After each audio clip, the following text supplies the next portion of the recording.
أكتر حاجة أقدر أقدمها لنفسي في دخول السنة الجديدة هو الصبر. الحمد لله رب العالمين.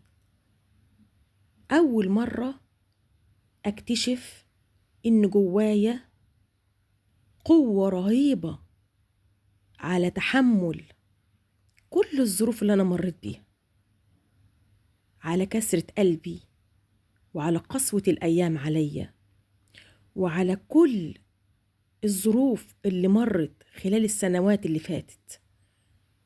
كنت فكري إني مش هعرف أواجه، كنت فكري إن ده حمول كتير مش هقدر أشيله، ولكن اكتشفت إن بداخلي قوة الحمد لله رب العالمين لا تقهر.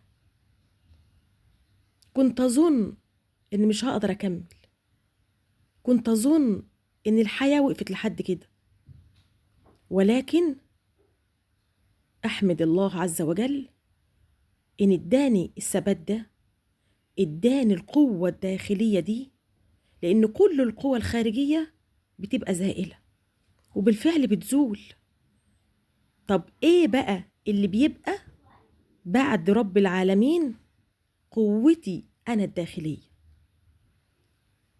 فالحمد لله أتمنى من رب العالمين في دخول سنة جديدة إن ربنا ينظر لحالي بعين الرحمة، وإن يأجرني خير مما أخذ مني ويرزقني من حيث لا أحتسب.